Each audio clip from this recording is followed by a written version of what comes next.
Acende em nós um espírito disposto a te obedecer, mesmo em momentos de cansaço, dificuldades, em momentos em que não temos mais para onde olhar. O Senhor é que nos completa, o Senhor é que nos preenche. Jesus, nós te louvamos. Faz aqui desse lugar, dos nossos corações, um lugar de culto, um lugar de adoração a Ti, Pai. Receba, Pai, esse louvor, receba esse culto, Pai. Receba, Senhor, Tua palavra, Pai, e a cada um aqui conforme lhe apraz. Em Teu santo nome que nós oramos. Amém, Senhor. Boa noite, irmãos. Tudo bom? Convido então quem puder nesse momento, então, vamos louvar o nosso Jesus. O amor dele é incrível, firme, constante, é a nossa rocha. Convido os irmãos a nós cantarmos. Teu amor é incrível, perfeito e constante, como uma rocha sobre os meus pés. Ele me sustenta, isso é um mistério. Quando estou cercado, Ele me conduz. Aleluia, aleluia, aleluia. O amor me faz cantar. Aleluia, aleluia, aleluia. O amor me faz cantar. Teu amor surpreende, cresce de repente, alegria imensa, sempre a me encher. Sempre que te vejo, brilha a vontade, nasce um novo canto, dentro do meu ser. Aleluia, aleluia. Teu amor me faz cantar. Aleluia, aleluia, aleluia. Teu amor me faz cantar. Aleluia, aleluia, aleluia. Teu amor me faz cantar. Aleluia, aleluia.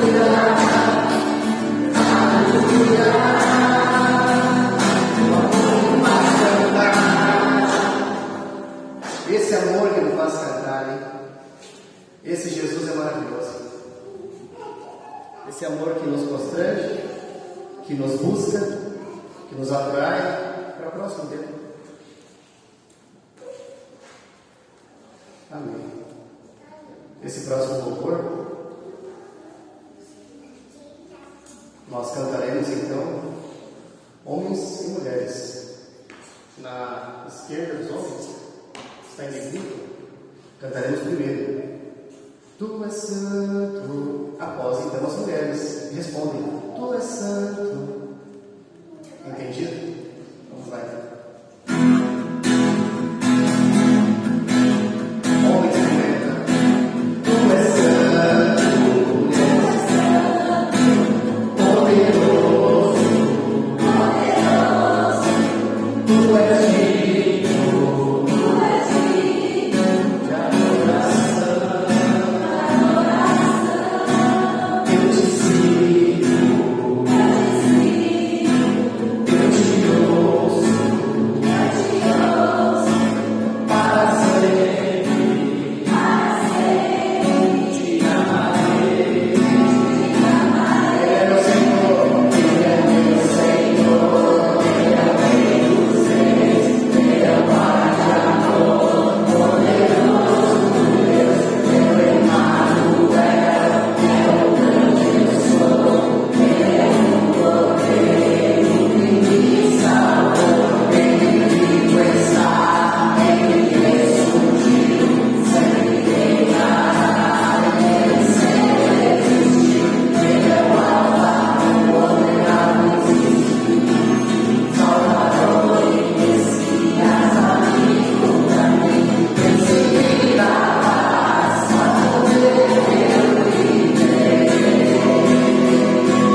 como o povo de Deus, viver isso que cantamos agora, só por Ele, só por Jesus. Essa é a única razão.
Boa noite, amada igreja.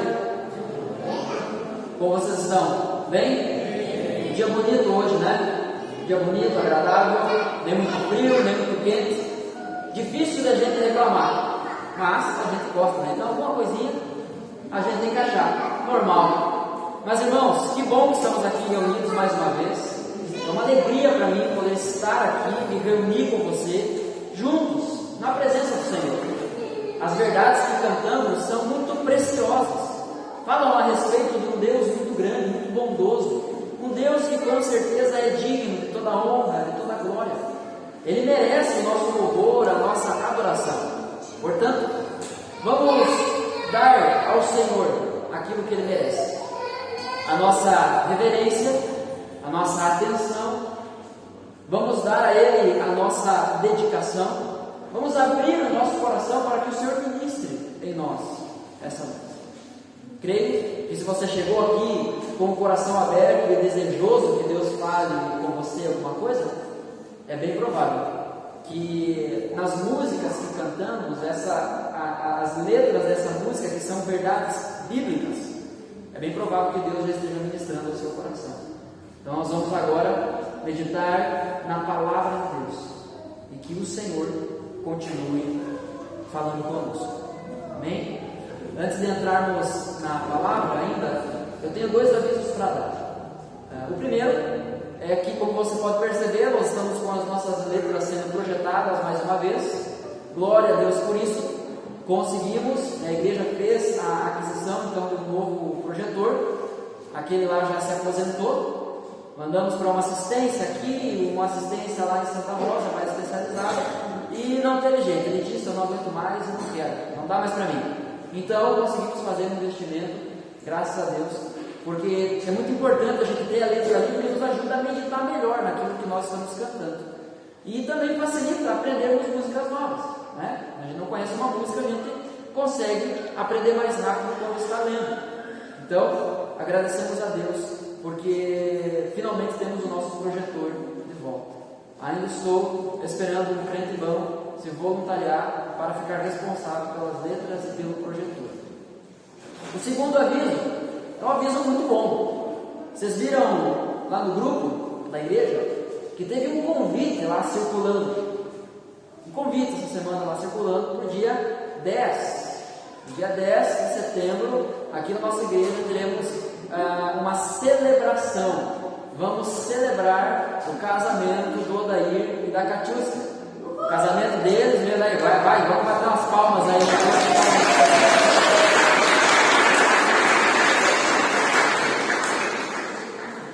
Foi pouco ainda. Glória a Deus, que bênção. Estamos muito felizes, né? Estamos aí acertando alguns detalhes ainda. Ouvi dizer que as alianças já estão por aí, né? Glória a Deus por isso, que bênção. Ainda o casamento civil vai ser no dia 8, né? No dia 8, e aí no dia 10, então no sábado, nós vamos celebrar aqui, vamos juntos como igreja fazer uma cerimônia, uma celebração do casamento. Mas o casamento já vai ter acontecido lá no cartório, lá o casamento civil. Então, quero encorajar os irmãos, especialmente aqueles que são casados. Estejam orando pela vida dos nossos irmãos, estejam aconselhando eles, talvez dando aqueles conselhos que valem ouro. Conselhos que você gostaria de ouvir no início do seu matrimônio e que você aprendeu só depois de muito tempo, que pode ajudar muito, né? Então, estejam orando por eles e acompanhando, cuidando deles aí como igreja. Amém, queridos? Amém. Nós gostamos de casamento nessa igreja. Jesus ama casamento, por isso a gente fica faceiro, fica feliz. Eu quero chamar aqui à frente as crianças, porque elas vão para o culto infantil. Hoje teremos apenas uma turma, a turma dos 4 aos 6 anos. Lembrando que as crianças não vão lá para se distrair, as crianças vão lá para aprender também a respeito do Evangelho na linguagem deles. Então, irmãos, vamos orar pela vida das nossas crianças. Vamos orar.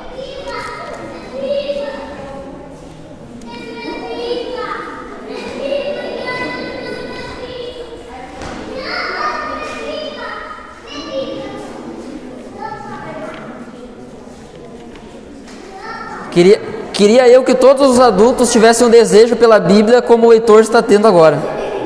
Minha Bíblia, minha Bíblia. Oh, gente, que bênção esse dia.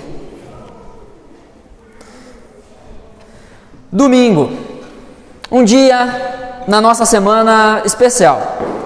Domingo é o dia que, de costume, as famílias se juntam para aquele churrasco ou para aquele carreteiro, aquela galinhada, enfim. Domingo, tradicionalmente, é o dia que nós nos reunimos como família para comer com um pouquinho mais de tempo, talvez um pouquinho mais tarde, mas celebrar um pouco mais o dia, a união, a família. Domingo é um dia especial. Domingo é o dia que o nosso Senhor Jesus ressuscitou. Ele morreu na sexta-feira e no domingo ele ressuscita. No terceiro dia ele ressuscita. Domingo é o dia do Senhor, é o dia que nos reunimos para cultuar a Ele como igreja. Não é que o nosso culto vai começar aqui agora. O culto individual, ele nunca termina.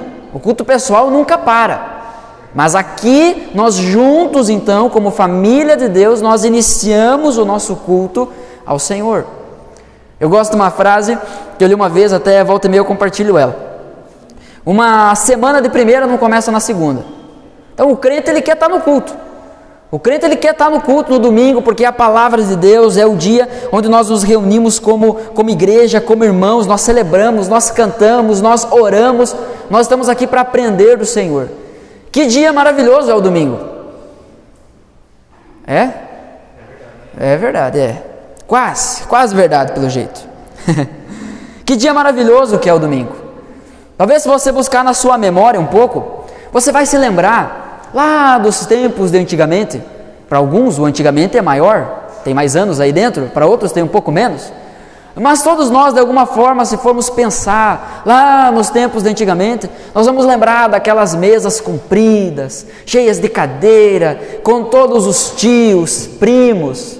Eu tenho uma memória muito gostosa assim na minha mente do Natal, a virada de ano, quando a minha avó, ela morava numa casa e de um dos lados era uma filha com 8 filhos, do outro lado era a outra filha dela com mais 6 filhos.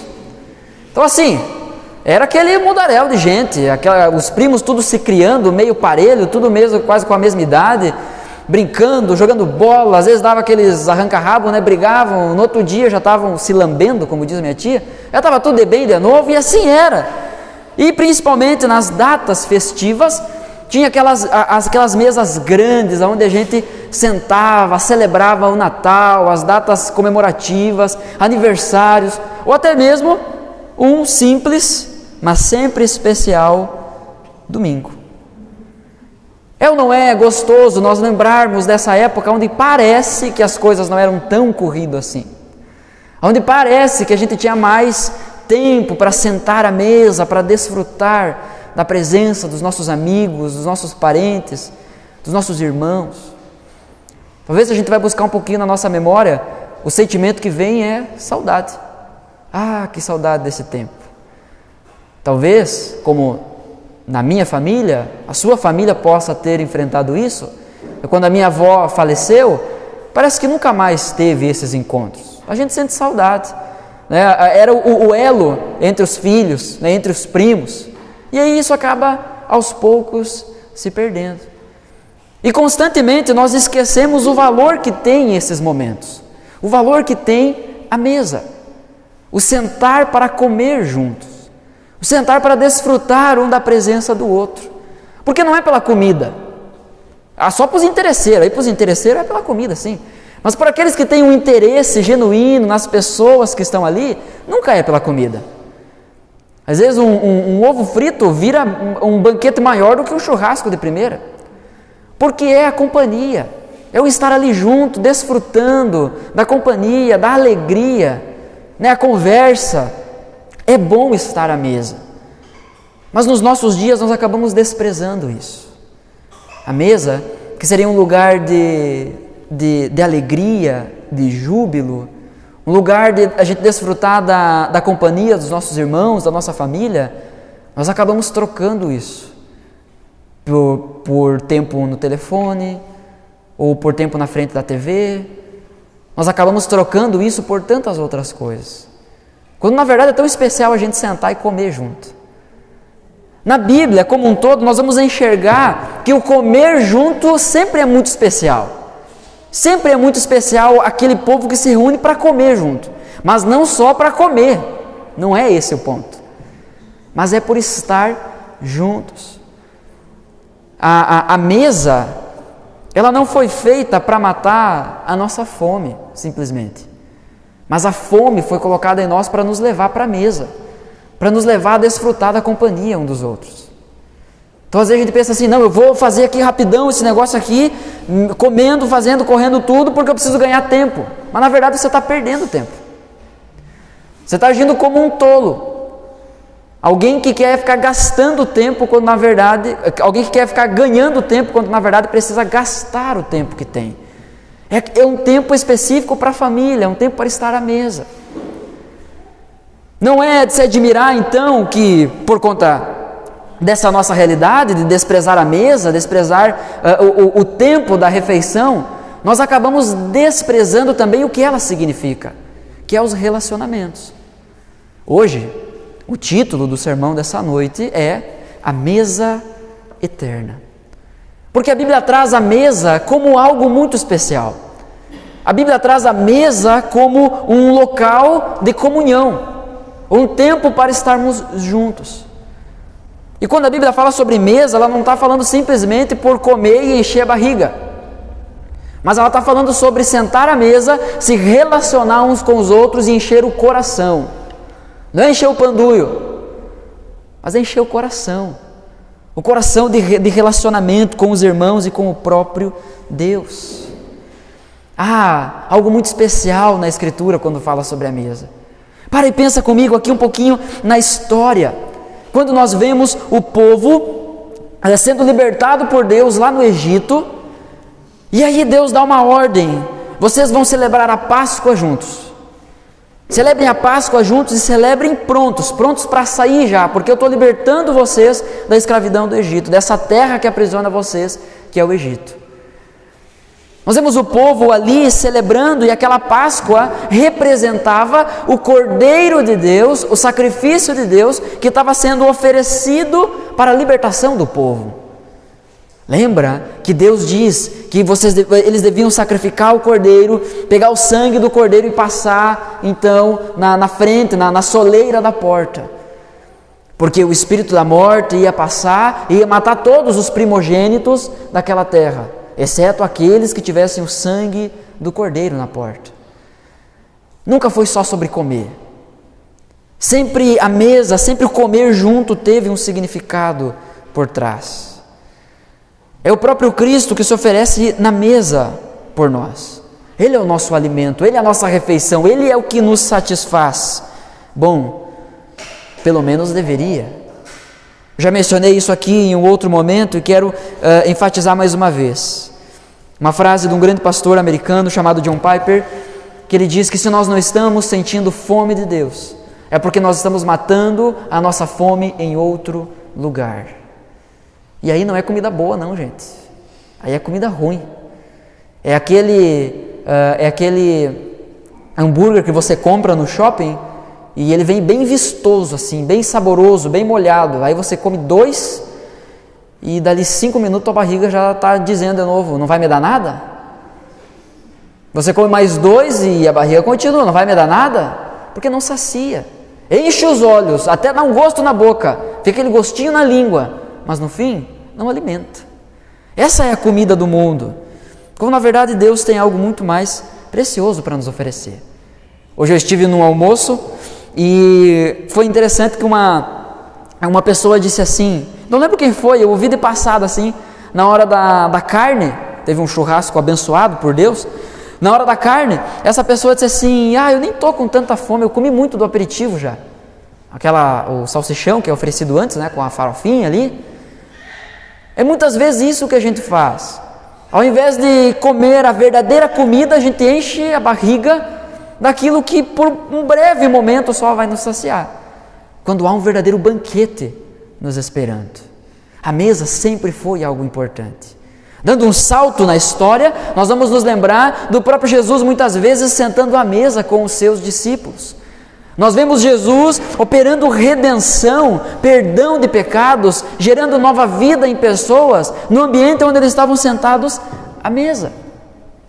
Hoje ainda meditávamos no texto de Lucas, capítulo 19, a história de Zaqueu, onde Jesus diz assim: Zaqueu, desça depressa dessa árvore que tu está, porque hoje eu vou ficar na tua casa. Jesus se convidando, né?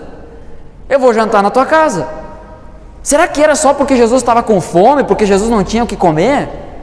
Nós devemos lembrar que comida para Jesus não era problema. Do nada ele alimenta 10, 12, 15 mil pessoas, com 5 pães e 2 peixes. Fome não era o problema.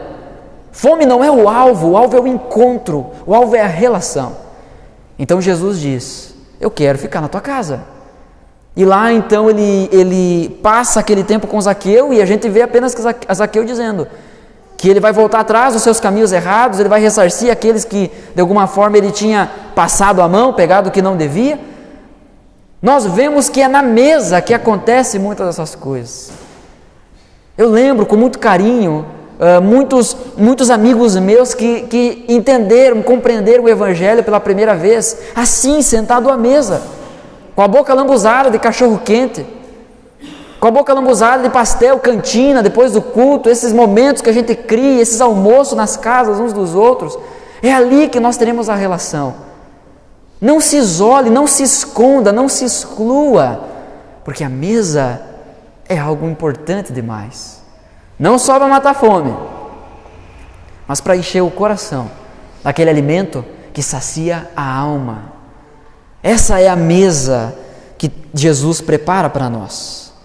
Mas eu quero meditar com você acerca do texto bíblico e nós vamos pensar um pouco sobre esse assunto.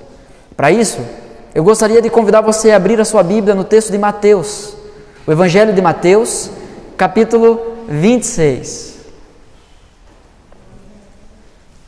Mateus é o primeiro livro do Novo Testamento. Para você se localizar melhor, Mateus, Marcos, Lucas, João. Então Mateus é o primeiro livro do Novo Testamento.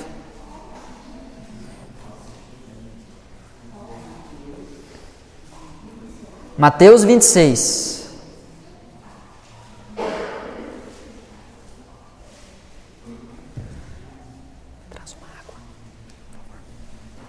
Mateus capítulo 26, nós vamos ler a partir do versículo 26.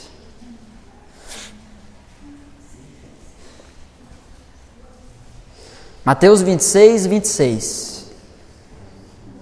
O texto nos diz assim: enquanto comiam, Jesus tomou o pão, deu graças, partiu e o deu aos seus discípulos, dizendo: tomem e comam, isto é o meu corpo. Em seguida, tomou o cálice, deu graças e ofereceu aos discípulos, dizendo: bebam dele todos vocês, isto é o meu sangue da aliança, que é derramado em favor de muitos para perdão de pecados. Eu digo que, de agora em diante,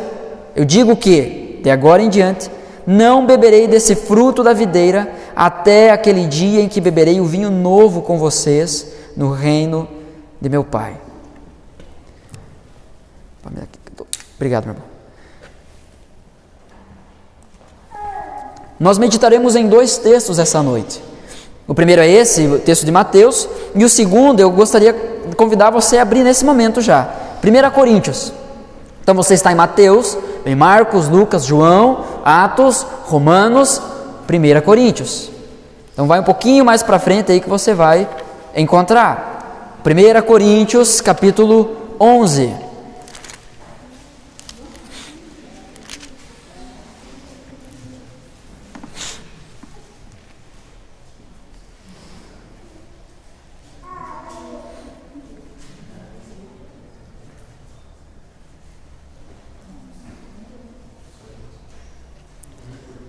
Primeira Coríntios, capítulo 11, a partir do versículo 23.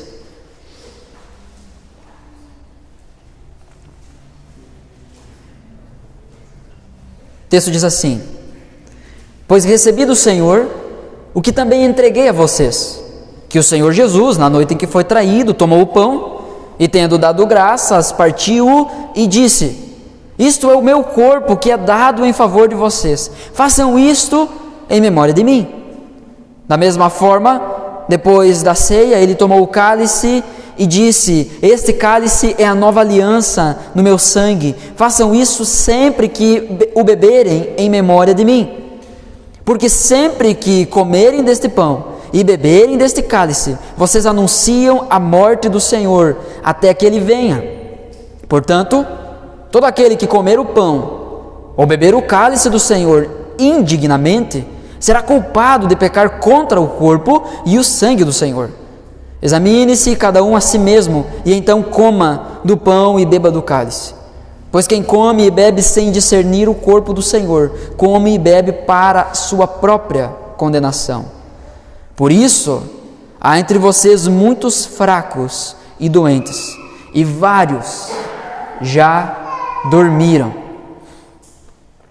Esses são os dois textos bases dessa noite. Eu quero fazer algumas considerações em cima dele. O tema dessa noite, você já percebeu, é a ceia do Senhor.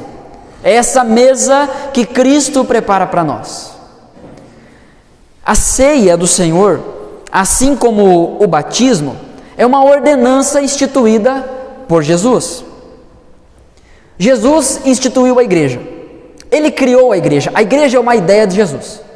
Por isso, essa ideia de que eu quero Jesus, mas não quero a igreja, não faz sentido nenhum. Nenhum. Não faz sentido nenhum. Quando eu era criança, e eu via aquelas propagandas na TV, e as propagandas eram assim, carro tal, modelo tal, e que se você comprar nas próximas tantas horas ou até o dia tal, você ganha de brinde rodas e direção. Aí eu pensava assim, eu criança, né, pensando, mas o que me adianta eu comprar um carro que não vem roda, não vem direção? Como é que eu vou andar com um carro assim? Como é que eu vou andar com um carro que não tem direção? Mas a ideia seria a direção hidráulica ou a elétrica, né, as mais levezinhas ainda que tem hoje, não a mecânica. Claro que vai vir uma direção no carro, mas eu, quando era criança, pensava, mas como assim? Eu vou ter que comprar o carro e ainda ter que comprar a direção? Porque não faz sentido. Como é que tu vai andar com um carro sem direção? Como é que tu vai guiar um carro sem a direção? Não faz sentido. Da mesma forma, tem pessoas que você vai conversar e a pessoa vai dizer assim, não, eu estou bem com Deus. Eu não vou na igreja, mas eu estou bem com Deus. É mais ou menos a pessoa que está dentro do carro a 100 por hora numa descida e logo no final tem uma curva e ela está sem direção. O que vai acontecer? Vai se arrebentar tudo. Não existe isso, não faz sentido, é loucura, gente. É loucura isso. Jesus é o Senhor da igreja, e o Senhor da igreja, aquele que criou a igreja, Ele estabeleceu e instituiu também as ordenanças. As ordenanças não são meios de salvação. As ordenanças que Cristo deixou são o batismo e a ceia do Senhor. O batismo é aquilo que marca a nossa entrada dentro da família de Deus. O batismo é a forma que nós declaramos que cremos em Cristo, que cremos no sacrifício dele pelas nossas vidas. O batismo é a gente dizendo, eu creio em Cristo e me arrependo dos meus pecados, é por isso que eu morro com ele, né? É essa a ideia, e ressuscito com ele, agora para viver uma vida para ele. Essa é a ideia do batismo. O batismo, ele marca a entrada na família de Deus. É o início, é o passo, é a forma pública, então, que a gente declara que crê em Cristo. A gente não fica se batizando toda hora, é uma vez só. A ceia, por outro lado, ela é a forma como nós reconhecemos que nós permanecemos na família de Deus. É por isso que há uma instrução bíblica para a gente celebrar a ceia até que Jesus retorne. Jesus já voltou? Não, então a gente continua celebrando a ceia. As ordenanças, a ceia e o batismo, e não é santa ceia, tá? Não, gente. Você não vai encontrar na Bíblia o termo santa ceia. Essa é uma ideia que vem, a ideia da santa ceia, porque muitas vezes, a gente vai falar isso um pouquinho mais na frente, algumas pessoas tendem a criar um misticismo por volta da ceia, em volta dos elementos, e isso não tem fundamentação bíblica. Mas nós vamos entrar nesse assunto. O ponto é que as ordenanças não são meios de salvação. Você não se batiza para ser salvo, porque você crê em Cristo, foi salvo, então você se batiza. Por que vocês acham que o Odair vai casar com a Catiúcia? Porque ele odeia ela? Não, porque ele ama ela. É o Nelder. Estou te dando a chance de tu ganhar um crédito, cara. Usa em nome de Jesus. Vamos fingir que nada aconteceu, vou fazer de novo, tá? Ele ama ela, é ou não é, Aldair? Isso aí. Barbaridade. Fui te ajudar, acho que te botei no fogo. Mas o que é o batismo, então? É eu declarando publicamente aquilo que já aconteceu no meu coração. Não é, senão seria tipo um casamento arranjado. Ó, Dair, tem uma mulher aí para ti, tu não conhece, mas nós vamos ajeitar aqui e tu vai casar com ela. Mas eu não amo ela, não tem problema, depois tu ama. Mas eu nem conheço, não tem problema, depois tu conhece. Não é essa a ideia. O batismo é a confissão pública daquilo que já aconteceu no meu coração. Ok? A ceia, então, é eu continuar declarando publicamente aquilo que existe dentro do meu coração. Mas isso é coisa de gente que já foi salva.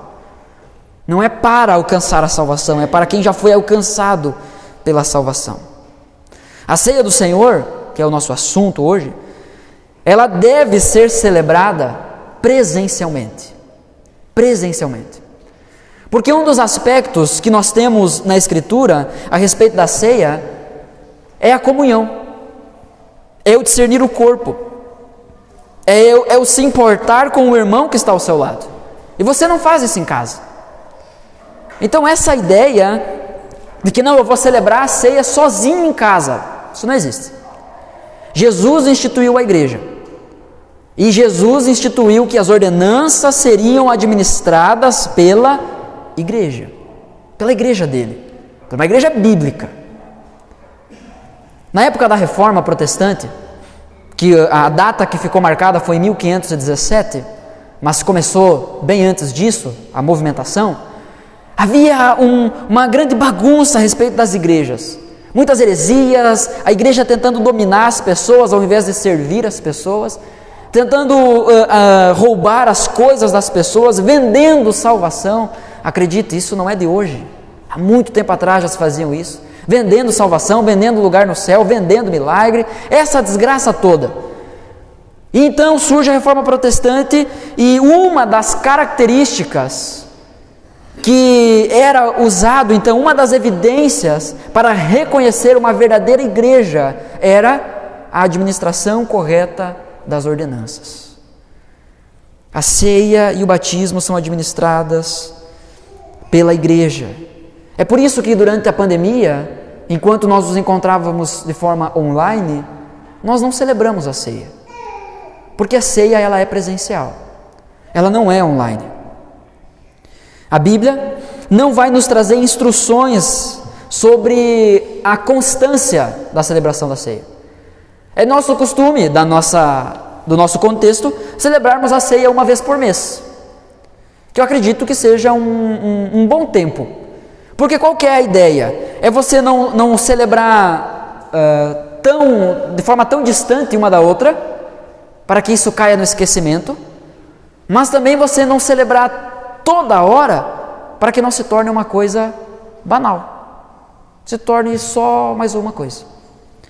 Então nós cremos que é um intervalo de tempo interessante, nós celebrarmos a ceia uma vez por mês. Mas não há instruções da Bíblia de quando isso deve ser feito. Há lugares que a ceia é celebrada 2 vezes por ano, 3 vezes por ano, 4 vezes por ano, uma em cada estação. Esse não é o ponto. Não é essa a questão. O que nós precisamos entender é o que a ceia representa, que é o sacrifício de Cristo em nosso lugar.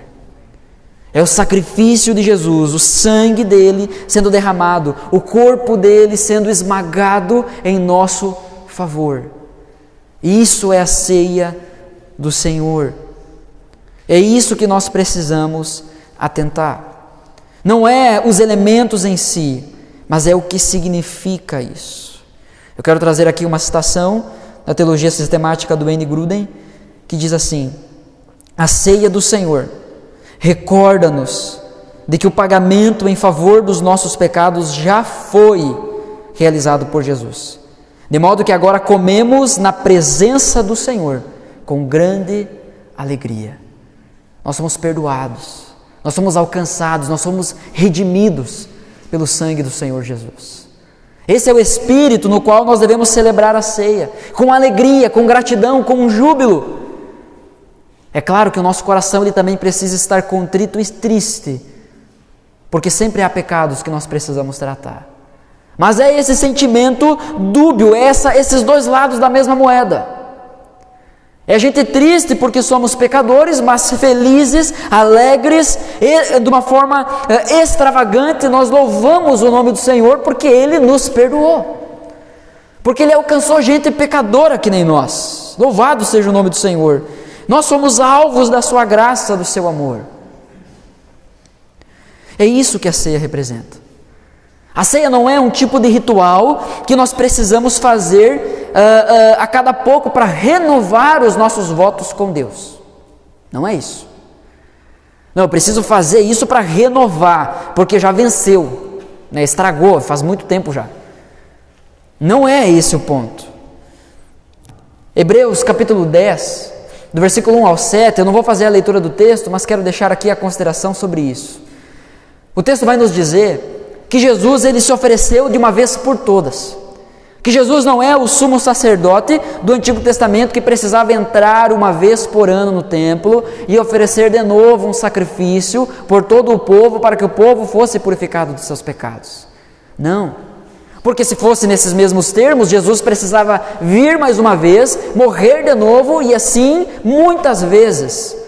Se o sacrifício dele tem um prazo de validade, Jesus precisaria encarnar mais uma vez e morrer de novo, para que o sacrifício fosse então renovado. Mas o sacrifício do Senhor Jesus, ele é eterno, ele é permanente. Cristo morreu pelos nossos pecados. Nele nós temos perdão para os nossos pecados, suficiente e de forma eterna. Não é tomar a ceia que vai nos salvar. Mas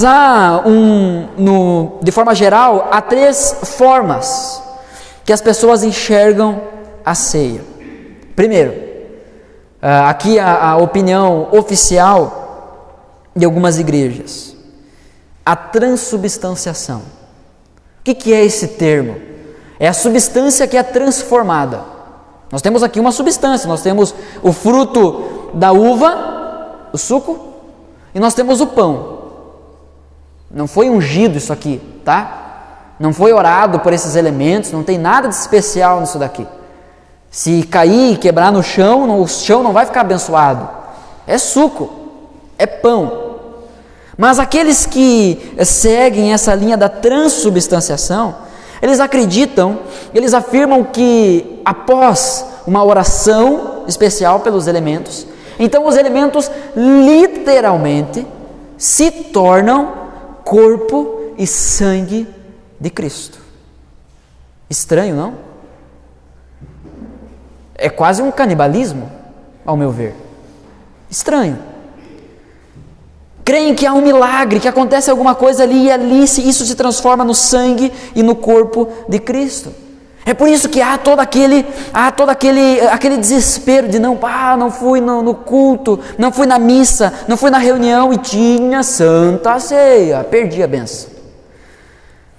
Pessoas que estão apenas preocupadas com os elementos, como se esses elementos fossem reproduzir algo verdadeiro no coração. Quando isso não vai acontecer. É suco, gente. É pão. Aqueles que forem participar da ceia vão perceber isso. Você vai morder, você não vai sentir gosto de carne, você vai sentir gosto de pão. Você não vai sentir gosto de sangue. Até porque seria estranho se você estivesse tomando sangue. Mas você não vai sentir gosto de sangue. É suco de uva. Na época da reforma, os reformadores combateram essa ideia. E daí então surgiu a outra forma de enxergar a ceia, que é a consubstanciação. Então a primeira é a transubstanciação, que é os elementos se transformam no corpo e no sangue de Cristo. A consubstanciação defende então que não é que se transforma, mas tem alguma coisa diferente ali. Tem uma presença mística, tem uma bênção especial sobre esses elementos. Muitos ainda acreditam dessa forma porque, assim, não, eu não posso deixar de ir no culto porque hoje vai ter santa ceia. Eu não posso deixar de ir no culto porque vai ter ceia. Deus o livre eu perder a ceia. Vou para o inferno, vou perder minha salvação. É por isso, para encorajar você a se libertar disso, que de forma intencional, nós não avisamos o dia que vai ter a ceia aqui na nossa igreja.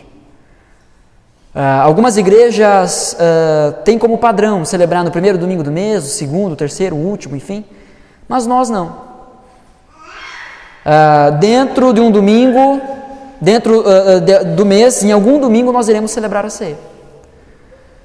Porque não é os elementos que possuem um poder, não é os elementos que vão abençoar a sua vida, é a consciência do que a ceia representa. Então, meu irmão e minha irmã, olhe para o seu coração e reflita sobre isso.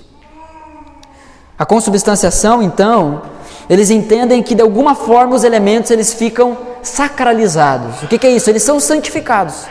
Há uma presença mística ali. Você morde o pão e você senti. Você toma o suco e arrepiou. Sentiu alguma coisa. Mas não é essa a forma que nós encontramos na Escritura.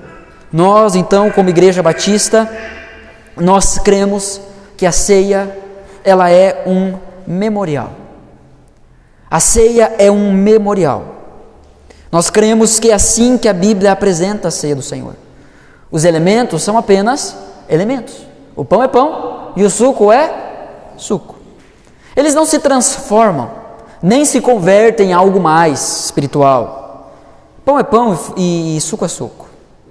Mas nós devemos sim considerar que há uma bênção especial para aqueles que participam da ceia da forma que devem participar da ceia. E aí nós vamos partir então aqui e pensar um pouco sobre isso. O que devemos meditar quando estamos celebrando a ceia? Uma coisa nós já pontuamos e eu acredito que já está bem fundamentado. A ceia não salva ninguém. Não há uma bênção salvífica na ceia. Mas ela com certeza nos fortalece quando nós meditamos naquilo que ela representa. Eu quero convidar você a deixar sua Bíblia marcada em 1 Coríntios, mas retornar comigo para o texto de Mateus. Mateus 26.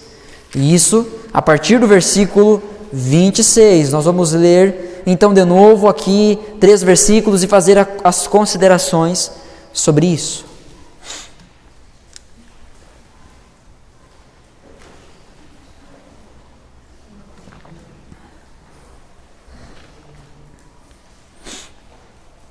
O que nós devemos então ter em mente quando estamos celebrando a ceia do Senhor? Eu sei que quando nós falamos sobre ceia, surge sempre aquela pergunta: quem que pode participar da ceia? Ou quem deve participar da ceia? Pastor, eu devo comer a ceia? Eu devo participar da ceia? A ceia, ela é o rito, ela é o memorial que diz que nós permanecemos no caminho do Senhor.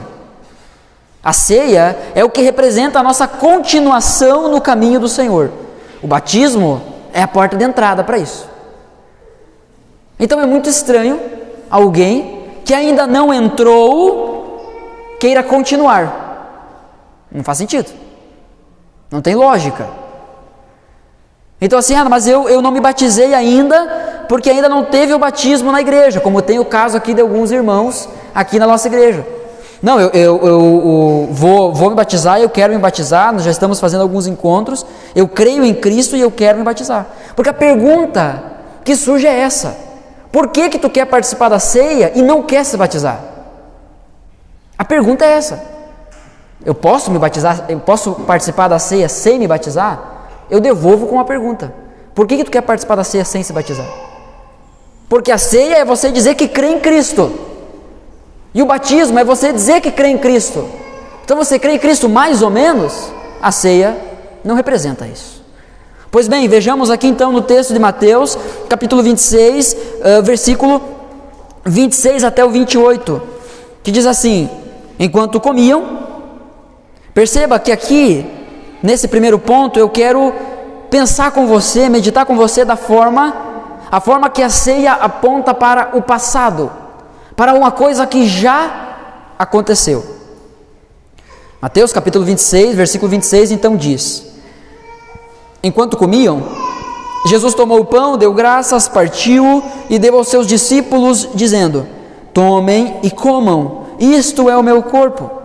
Em seguida tomou o cálice, deu graças e ofereceu aos discípulos, dizendo: bebam dele todos vocês, isto é o meu sangue da aliança, que é derramado em favor de muitos, para perdão de pecados.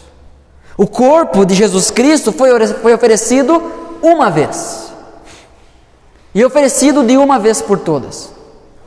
O sangue de Cristo foi derramado, verteu na cruz uma vez, e de uma vez por todas. Isso não se repete. Aconteceu uma vez e tem um valor eterno. Aconteceu em algum ponto do passado. A ceia aponta para o passado. O que Cristo fez por nós. Portanto, nós precisamos atentar a isso. Devemos lembrar do que Cristo sofreu em seu corpo por nós. Era o nosso pecado, era a nossa cruz, mas Ele morreu por nós. Por que são esses elementos? Porque eles simbolizam algo muito especial acerca da morte de Cristo. Assim como a massa do pão precisa ser amassada, Cristo também foi. Cristo foi esmagado por Deus, pela ira de Deus contra o pecado. Entenda uma coisa: o seu pecado não ficará impune. Deus não é aquele Deus que tipo assim, vou fingir que não vi. Deus é justo. Deus possui uma ira santa contra o pecado. Há um ódio santo e puro de Deus contra o pecado. Deus odeia o pecado. O pecado é repugnante aos olhos do nosso Senhor. E Ele vai destruir o pecado, juntamente com o pecador. O seu pecado não ficará impune. O seu pecado será, o preço pelo seu pecado será pago. Ou em você, indo para o inferno, para condenação eterna, sofrimento eterno, ou o preço pelo seu pecado foi pago na cruz do Calvário por Cristo. Então, ou nós nos voltamos para o Senhor, em arrependimento, em fé, e pedimos: Senhor, aqui está a minha vida. Senhor, abre os meus olhos para que eu creia no Teu Evangelho e seja salvo. Há um texto maravilhoso em Isaías, onde Deus está dizendo, chamando o povo: olhem para mim e sejam salvos. Em Números, nós temos aquele episódio de Moisés, quando o povo está sendo atacado por serpentes venenosas no deserto, onde Deus manda Moisés forjar ali uma serpente de bronze e levantar aquela serpente, e todo aquele que olhasse para a serpente seria curado. Tão somente olhar. Em João 3, nós vemos Jesus conversando com Nicodemos e fazendo uma referência a essa conversa, dizendo: da mesma forma que a serpente foi levantada no deserto, o Filho do Homem precisa ser levantado, e todo aquele que para Ele olhar será salvo. A notícia do inferno eterno de sofrimento, ela é uma má notícia para aqueles que não têm Cristo, porque aqueles que estão em Cristo estão seguros. E se você está aqui essa noite ouvindo sobre isso, é porque Deus está chamando você para que você creia nele e seja salvo, para que você não morra nos seus pecados. Assim como o pão precisava ser amassado, Cristo foi esmagado pela ira de Deus contra o pecado. Devemos nos lembrar do sangue de Cristo, o sangue que Cristo derramou para perdão dos nossos pecados. Enquanto Ele recebe o castigo no corpo por nós, o sangue dele é derramado para nos purificar e nos salvar. Primeira carta de João, capítulo 1, versículo 9, vai dizer que se confessarmos os nossos pecados a Deus, Ele é fiel e justo para nos perdoar de todo o pecado e nos purificar de toda a injustiça. Não há por que morrermos em nossos pecados. Não há por que sermos condenados enquanto há um Deus que de forma graciosa nos fala, nos chama para um relacionamento com Ele. Assim como a uva é pisada e prensada, Cristo foi moído até que o seu sangue vertesse, para que assim fôssemos resgatados do domínio, da condenação, do pecado. Esses elementos representam muita coisa. E é por isso que constantemente nós precisamos nos lembrar do que eles significam. Não é só pão e só suco. Há algo que isso traz à nossa memória, precisa ser trazido à nossa memória. Nós não cremos que os elementos se transformam em alguma coisa. Nós não cremos que ao comer, misticamente nós somos abençoados. O que nós cremos é que o que aquilo representa é o que vai transformar as nossas vidas. A ceia aponta para o passado, o que Cristo fez por nós. Portanto, você que quer participar da ceia, que entende que deve participar da ceia, você precisa se questionar. Há um momento na minha vida em que Cristo entrou na minha história, regenerou meu coração, me deu uma nova vida. Há um momento na minha vida onde eu me arrependi dos meus pecados, eu criei em Cristo e agora Ele é a minha vida, Ele é a minha salvação, Ele é a porta pela qual eu entro. Ele é o pão da vida. Há algum momento na sua vida que você creu em Cristo? Ou simplesmente Ele é tipo um bom amigo para você? A ceia não é apenas um ritual, gente. A ceia aponta para algo muito maior, aponta para o sacrifício de Cristo. Talvez você não se lembre o dia, mas você olha para o seu passado e você pensa: Jesus me encontrou. Jesus veio a mim e me mostrou que Ele tinha morrido pelos meus pecados. Jesus me fez entender que eu era pecador e eu precisava dEle. Houve esse momento na sua história? Você precisa responder essa pergunta antes de decidir participar da ceia. Primeiro, a ceia aponta para o passado. Segundo, a ceia aponta para o futuro. Mateus capítulo 26, o versículo 29 vai dizer: eu digo que de agora em diante não beberei desse fruto da videira até aquele dia em que beberei o vinho novo com vocês no reino de meu Pai. Há um aspecto aqui na celebração da ceia, há um aspecto futuro. Jesus dizendo: eu vou morrer e eu vou ressuscitar.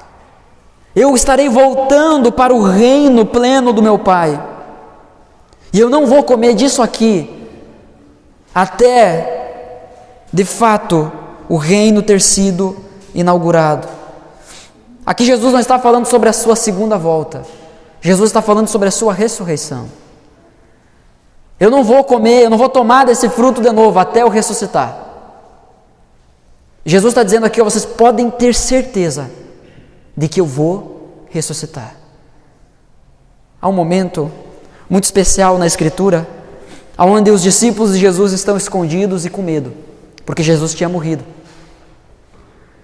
De repente, eles estavam sentados comendo e Jesus aparece no meio deles. Jesus aparece no meio deles, Jesus diga: paz seja convosco. Eles enxergam Jesus, se animam todos, Jesus some de novo. Há um outro momento, após Jesus já ter ressuscitado, nós vemos esse diálogo, essa conversa em Lucas capítulo 24, os dois discípulos no caminho de Emaús, desanimados porque o mestre tinha morrido. Nós vemos eles insistindo para que Jesus entrasse com eles em Jerusalém, eles não tinham reconhecido ainda que Jesus era Jesus. Convida Jesus para passar a noite com eles, para comer ali com eles, com os outros discípulos. Quando Jesus parte o pão, eles reconhecem quem Jesus é. Jesus havia dito: eu não vou comer disso aqui, eu não vou beber desse vinho até que eu ressuscite. Jesus estava garantindo que a sua ressurreição era uma coisa certa. Gente, isso não é história para boi dormir. Isso não é historinha de Papai Noel que a gente conta para criança. Jesus não é mais uma historinha. Jesus não é apenas um crucifixo que você coloca na parede do seu quarto, da sua loja, do seu estabelecimento, e ainda há um Cristo crucificado, mirrado lá. E você vive como se fosse assim, um Cristo morto. Ele ressuscita. Jesus está vivo. por isso que nós temos esperança, é por isso que nós podemos nos alegrar em sua presença, é por isso que celebramos a ceia com alegria e não como um velório. Jesus está vivo, por isso nós temos esperança, meus irmãos. Ele não morreu, ou melhor, ele não ficou morto. Morrer, ele morreu. A ceia aponta para o futuro. Há uma expectativa no seu coração da volta de Cristo.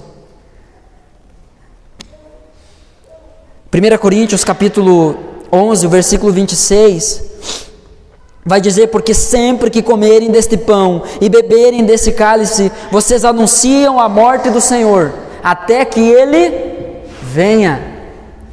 Se a gente anuncia a morte dele até que ele venha, como é que ele vai vir se está morto? Jesus ressuscitou.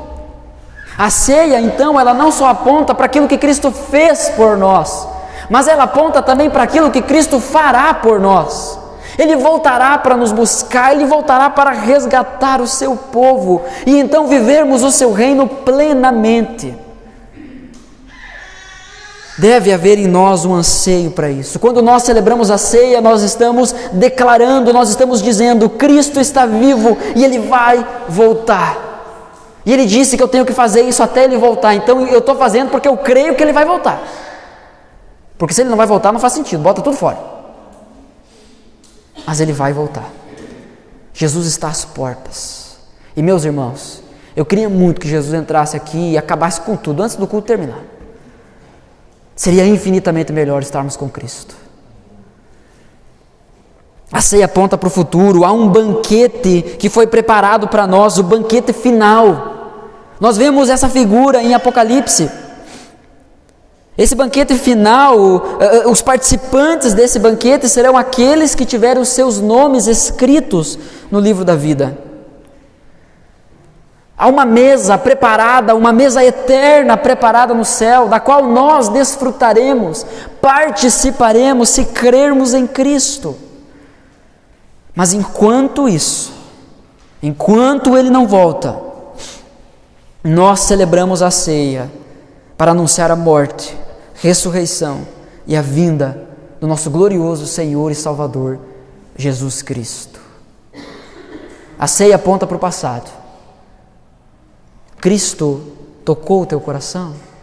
Cristo encheu a tua vida? Cristo te deu uma nova vida? Houve um momento na tua vida em que você foi transformado pelo Senhor? Houve um momento na sua vida em que você consegue apontar daqui para frente tudo foi diferente? Alguma coisa mudou. A ceia aponta para o futuro. A nossa expectativa e as nossas perspectivas quanto ao futuro precisam ser radicalmente mudadas, fundamentadas, movidas pela volta iminente de Cristo.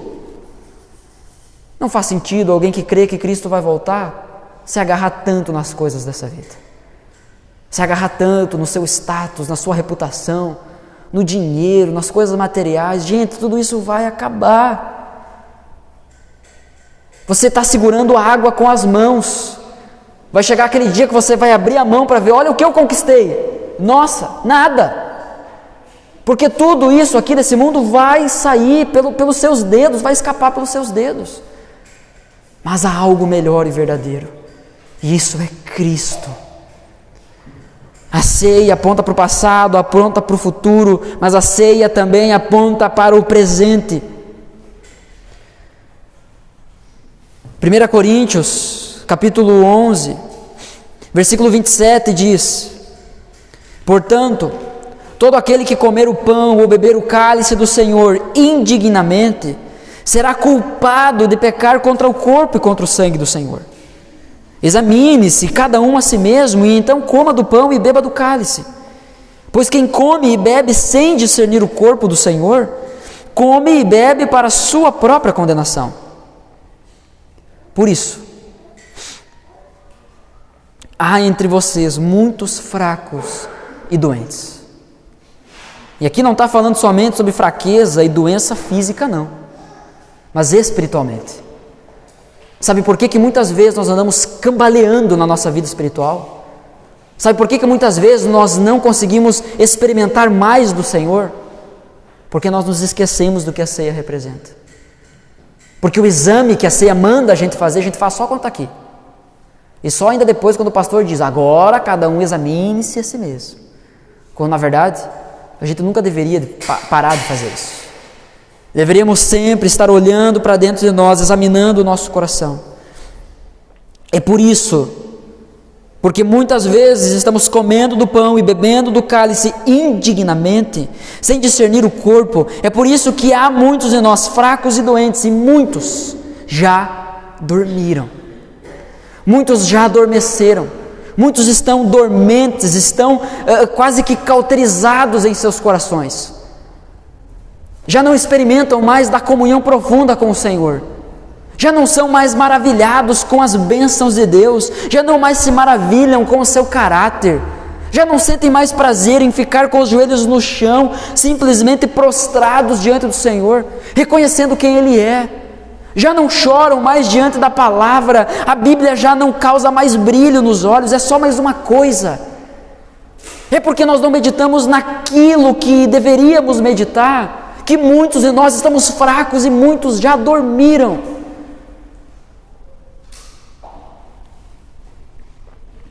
O fazer em memória não é um culto ou uma missa em homenagem ao morto. Quando nós celebramos a ceia, nós não estamos realizando aqui a missa do 7º dia de Jesus. Nós não estamos celebrando aqui a missa, sei lá como é que diz isso, mas do ano 2000 que Jesus morreu. Não é simplesmente fazer homenagem ao morto. O fazer em memória aqui é lembrar, é trazer a consciência, a realidade daquele que vive. Ele está vivo, meus irmãos. Cristo está vivo. Ele não está morto, não.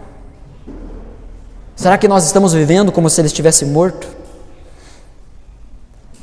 Esse texto aqui nos faz olhar para o presente, a ceia aponta para o presente, nós devemos fazer esse exame. Cada um faça o exame de si mesmo. Não é o momento de tu pensar assim, eu acho que o irmão lá, eu acho que ele não pode participar da ceia, não. Essa semana não. Eu vi o irmão fazendo um pecado lá, como é que vai participar da ceia? Não é o momento para isso. Cada um examine-se a si mesmo. Olhe para a podridão que existe dentro de você. Peça ao Senhor. Senhor, me ajude a fazer esse exame com sinceridade, com reverência. Senhor, não me deixe ser aqueles que negligenciam os pecados para evitar o tratamento. Esse autoexame nos faz olhar para dentro, para ver as coisas que precisam ser consertadas dentro de nós. Mas esse exame também nos faz olhar para o lado, para o nosso irmão. A ceia aponta para o presente, não só para eu olhar para mim hoje, mas para eu olhar para o meu próximo hoje também. Como que nós vamos celebrar a ceia? Dizendo que somos participantes do mesmo corpo de Cristo. Que somos membros do mesmo corpo, enquanto os membros entre si estão brigados. Enquanto os membros entre si não estão honrando a relação. Quando os membros entre si não estão se submetendo aos procedimentos bíblicos. Porque muitas vezes nós desonramos o corpo de Cristo quando nós não tratamos a igreja como deveríamos. Quando nós não aceitamos humildemente aquele puxão de orelha que vem, não só do pastor, mas quando nós não entendemos que Deus está usando a vida dos nossos irmãos para nos corrigir. Deus não usa a vida dos nossos irmãos só para nos consolar. Você já experimentou mandar uma mensagem para alguém dizendo assim, ó, irmão, estava orando por ti, tá tudo bem? Provavelmente você vai receber a seguinte resposta: meu irmão, obrigado, estava precisando mesmo, estou vivendo dias difíceis. É ou não é bom receber uma mensagem assim? Todos nós gostamos. Deveríamos mandar mais também, então, né? Mas o ponto é que não é a mesma postura quando alguém chega e diz assim, meu irmão, essa área aqui está errada, precisa consertar. Sabe qual que é a característica de alguém que discerne o corpo da forma que deve? É que com humildade, ele olha primeiro para si e não para o outro. Silvano chega e fala para mim: pastor, alguém veio e me disse que o senhor anda falando palavrão. Quem te disse isso, Silvano? Essa não é a pergunta. A pergunta é: eu estou falando palavrão? Porque se eu estou, eu preciso tratar, independente se a pessoa que falou palavrão, a pessoa falou de mim, fala mais palavrão do que eu. Não importa. Não importa isso. O problema é que se eu estou, se eu estou, preciso corrigir. O problema é que nós temos dificuldade em nos humilhar diante de Deus. Nós juramos que somos humildes diante de Deus. Mas quando aquele que representa uma parte do corpo de Cristo, uma parte do corpo de Deus aqui na terra, vem nos corrigir, a gente se enche da gente. A gente se enche de orgulho. A gente vira a cara. Meus irmãos, hoje é dia de arrependimento. Hoje é dia de nós olhar para dentro da gente e se arrepender. Hoje é dia de você, mulher, sua encrenca, parar de desgraçar a vida do teu marido. Hoje é a vida de você, homem, parar de fugir dos problemas que você precisa resolver. É de você assumir a postura que Deus espera de você. Existem poucas coisas mais desgraçadas do que um homem que foge do seu papel dentro do casamento. E ali, empatado com isso, está a mulher, que destrói com as suas próprias mãos também o casamento. As nossas famílias da igreja têm sofrido muito ataque, muito da parte de Satanás, mas muito também é culpa minha e sua, porque nós não estamos permitindo ser tratados por Deus, pois hoje é dia de arrependimento. Entenda que é uma demonstração de amor quando alguém chama e puxa a tua orelha. Esses dias alguém me disse algo que eu precisei segurar as lágrimas, porque essa pessoa olhou para mim e disse assim: eu dou graças a Deus pela tua vida, pastor. E eu lembro de poucos momentos que eu sentei com essa pessoa e consolei ela, passei a mão, não literalmente, obviamente, né? Mas de consolar, de confortar. Na verdade, a maioria das nossas conversas foi: tu precisa fazer isso, tu precisa assumir teu papel, tu precisa isso, tu precisa aquilo. Porque é uma demonstração de amor.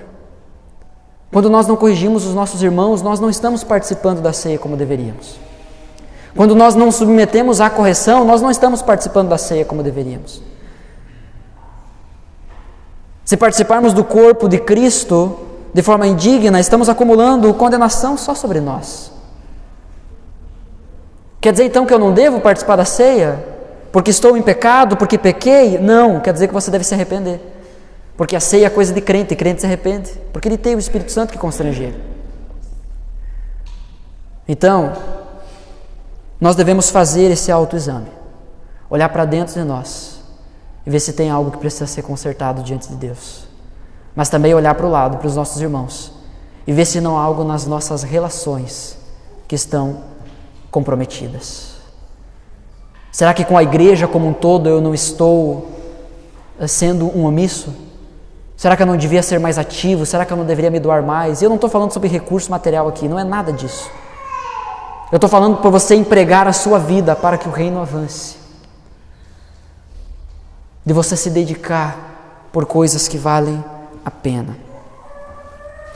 Diante disso, portanto, a ceia do Senhor é um grito, é um brado, é um grito do nosso coração que diz: Ele vive, Cristo está vivo. Quem participa da ceia são aqueles que creem no que a ceia significa. Caso contrário, é só enganação, irreverência e acúmulo de juízo. Tenha em mente, a celebração da ceia é uma declaração de que em algum ponto do meu passado há uma experiência pessoal com Cristo. Ele me encontrou e me chamou para si.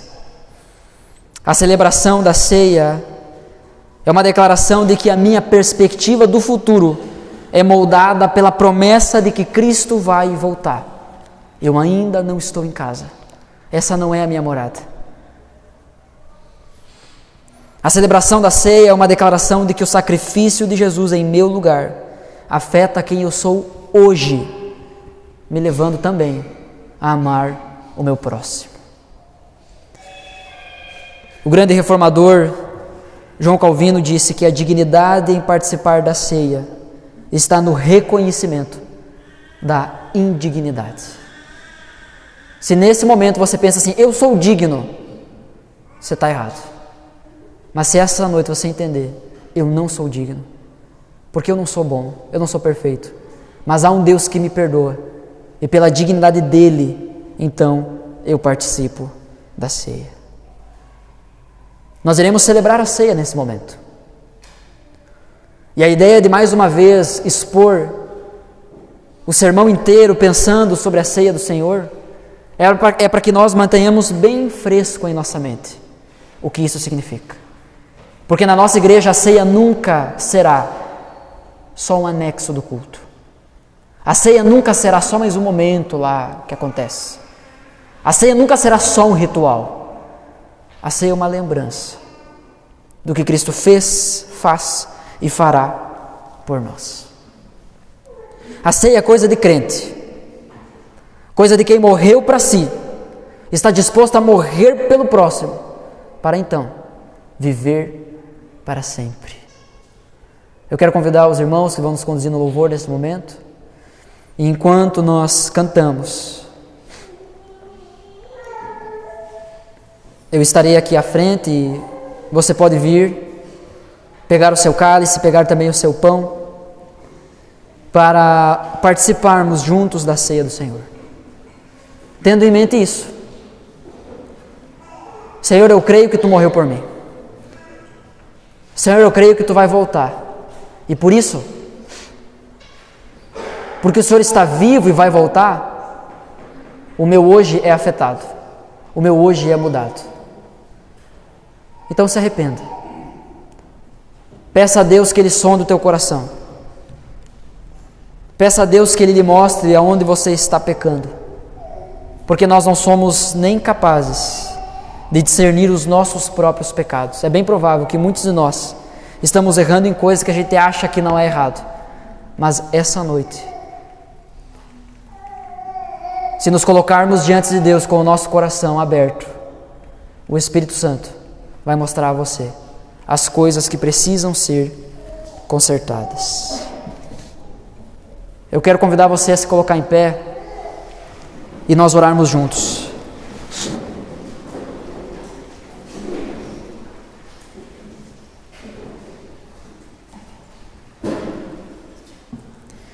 Ninguém aqui é obrigado a participar da ceia.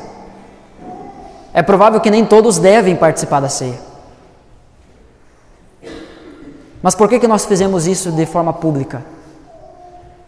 Porque é o nosso testemunho de que nós cremos que Jesus morreu por nós, de que Jesus vai voltar para nos buscar. E isso porque Ele está vivo. E Ele está operando nas nossas vidas. O meu convite a você essa noite é que você se abra para isso. Se você quiser conversar mais sobre esse assunto, eu estarei à disposição no final, para orar com você, para lhe instruir, mas que juntos nós possamos trilhar esse caminho, para conhecer mais sobre Cristo e nos relacionarmos verdadeiramente com Ele. Senhor Deus e Pai, em nome de Jesus eu quero te agradecer pela Tua palavra que é viva, a Tua palavra que é poderosa, a Tua palavra que ministra em nossos corações, a Tua palavra que os nossos corações foram expostos essa noite. Eu peço a Deus em nome de Jesus que Teu Santo Espírito ministre no coração de cada irmão e cada irmã aqui. E que nesse momento, ó Deus, nós possamos celebrar a ceia após examinarmos os nossos corações, examinarmos os nossos relacionamentos. Que nós possamos nos arrepender dos nossos pecados, das nossas falhas, Que esse seja um momento de confissão, seja um momento de dar nome aos bois. Tira-nos da infantilidade de pedir perdão por tudo. Nos leva à maturidade de dar nome aos pecados. Talvez há muitos de nós que precisamos pedir perdão aqui porque hoje nós fomos imorais. Talvez há muitos de nós que precisamos pedir perdão aqui essa noite porque nós roubamos, porque nós mentimos, porque nós nos iramos, nós fomos egoístas, avarentos. Nos perdoa, Senhor, porque há uma lista enorme e há muita coisa que precisa ser tratada nos nossos corações. Eu peço a Deus, em nome de Jesus, que o Senhor nos perdoe e que, crentes do Teu perdão, convictos da Tua graça sobre nós possamos sorrir, possamos nos alegrar, possamos com júbilo ir aos pés da cruz, porque ela representa a Tua obra nas nossas vidas. Senhor, nós Te louvamos por aquilo que Tu fez por nós. Senhor, nós Te agradecemos, nós agradecemos o Teu nome, por aquilo que o Senhor fez por nós. Senhor, muito obrigado. Obrigado porque a razão da nossa felicidade é o que Tu fez por nós. Obrigado, Senhor. Obrigado pela Tua graça e pela Tua misericórdia. Que isso encha os nossos corações de alegria, que isso encha os nossos corações de gratidão. Que nesse momento, ó Deus, enquanto estaremos celebrando a ceia, que os meus irmãos que estarão vindo aqui à frente para pegar os seus elementos não venham como se estivessem em um cortejo fúnebre, mas venham celebrando aquele que vive. Louvado seja o Teu nome, Senhor, Tu está vivo.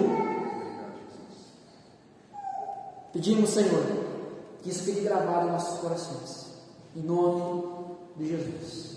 Amém.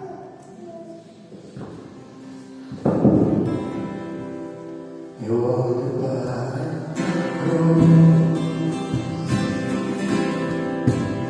a cruz,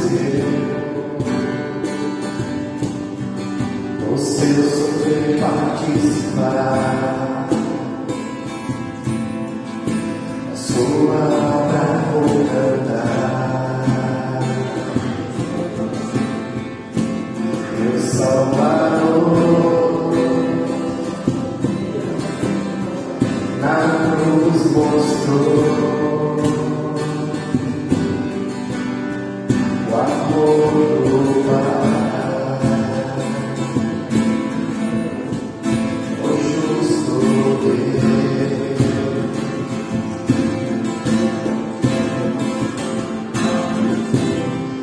A cruz chamou.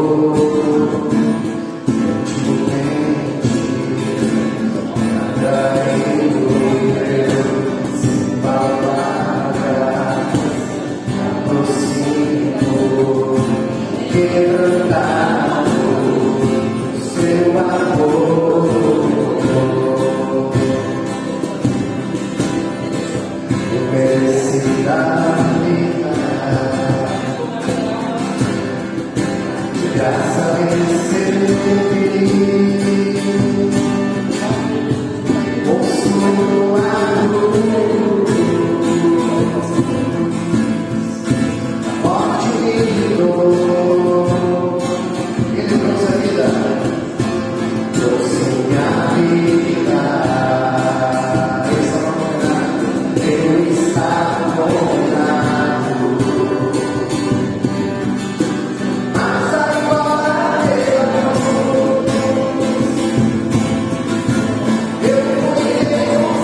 o corpo de Cristo, que foi oferecido em nosso lugar, o corpo que recebeu o castigo por nós. Então, uma oração específica por isso, o castigo que foi derramado sobre Jesus. Deus Pai, muito obrigado, Senhor, por esse momento. É um momento que nós lembramos, Senhor, toda aquilo que o Senhor passou por nós, que o Senhor levou todo o nosso castigo, Senhor, pois nós somos pecadores, Senhor, e o Senhor levou sobre si todas as nossas iniquidades, Senhor. É com alegria, Senhor, que nós relembramos esse presente imerecido, Senhor. E como nós cantamos e ouvimos, o Senhor vive, Senhor. E diante disso nós rendemos glória somente a Ti, Senhor. Muito obrigado a Deus, a Cristo, por esse presente imerecido, Senhor. Não merecemos, mas devido à Tua dignidade, Senhor, nós Te louvamos e Te agradecemos, Senhor, por tudo. Em nome de Jesus. Amém. Amém. O sangue de Cristo foi derramado por nós para nos purificar da nossa injustiça, para perdoar os nossos pecados. Algum irmão ou uma irmã de forma voluntária, por favor, ore ao Senhor, agradecendo por esse sangue que cobre a nossa multidão de pecados.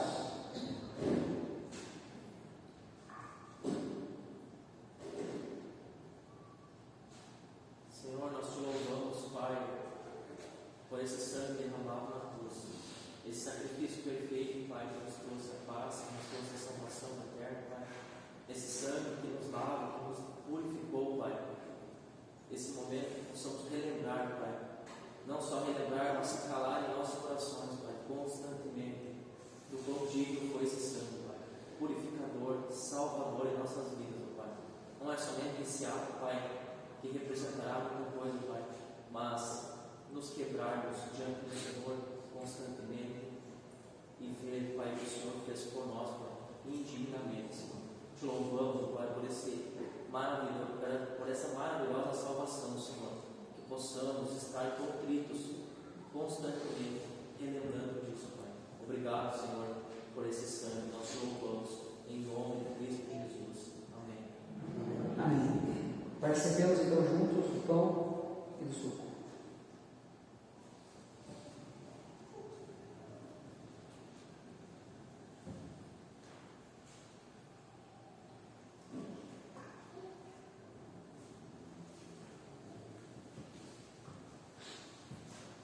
Senhor Deus, com alegria nós louvamos o Teu nome e agradecemos por aquilo que o Senhor fez por nós. Não é só uma coisa boa que veio nas nossas vidas, mas Tu é a própria vida. Obrigado por isso. Que possamos expressar a nossa gratidão com alegria no nosso dia a dia, vivendo para o Senhor. O Senhor deu a vida por nós queremos dar a nossa vida para Ti. Queremos viver por Ti, Senhor. Então, eu peço a Deus que o Senhor nos fortaleça e que essas verdades fiquem gravadas em nossos corações. Que Teu Espírito Santo nos fortaleça e nos conduza, para que possamos honrar aquilo que o Senhor fez por nós. Em nome do Senhor Jesus Cristo, nós oramos assim. Amém. Amém. Quero aproveitar que os irmãos estão em pé e quero chamar o irmão Júnior aqui na frente, que nós iremos orar pela vida dele. O Júnior está de aniversário hoje, está fazendo 20 anos. E aí, se você quiser o resto da conta, você pergunta para a Bianca, tá? Mas nós vamos orar por esse irmão tão amado.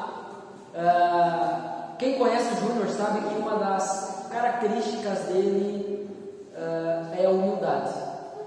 Então, qualquer elogio que eu fizesse aqui, ele provavelmente ia ficar assim, que isso? Jesus, né? Jesus.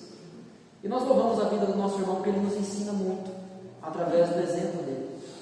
Ele me ensina muito como ele lida com os pecados dele, porque ele não é perfeito, ele é ruim. Jesus é bom, mas o Júnior me ensina muito, da forma como ele lida com os pecados dele, da forma como ele se arrepende, da forma como ele busca o Senhor. Então, meu irmão, muito obrigado. Tu me ajuda a ser um crente melhor. Eu louvo a Deus pela tua vida. Eu sei que tem muitos irmãos aqui que poderiam dizer o mesmo para ti. Tu é uma bênção na nossa vida, na minha família, na vida da nossa grande família aqui chamada igreja. Então, irmãos, vamos orar pela vida do Júnior, então? Senhor Deus Pai, em nome de Jesus, nós queremos clamar ao Senhor pela vida do Júnior. Queremos clamar a Ti, ó Deus, por bênçãos sendo derramadas sobre a vida dele, sobre a vida da sua família. Clamamos, ó Deus, Senhor, derrame sobre a vida dele graça, amor, paz, misericórdia. Clamamos, ó Deus, por uma prosperidade vinda do céu. Clamamos, ó Deus, por um coração íntegro. Clamamos, ó Deus, por humildade. Clamamos, ó Deus, que o Senhor sempre seja o centro da vida dele. Ó Deus, nós nos alegramos essa noite aqui, nos alegramos nessa data tão especial, porque o Júnior é uma bênção na nossa igreja. E queremos agradecer por tudo aquilo que ele tem feito para nos abençoar. Sabemos que isso é Jesus usando a vida dele. Que o exemplo dele encoraje a tantos outros irmãos que possam também se permitir, se abrirem para ser usados por Ti também.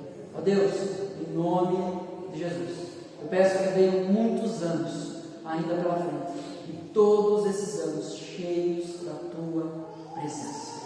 Essa é a minha oração, é a nossa oração, em nome do Senhor Jesus Cristo. Amém. Amém, Senhor. Amém, Senhor. Meus irmãos,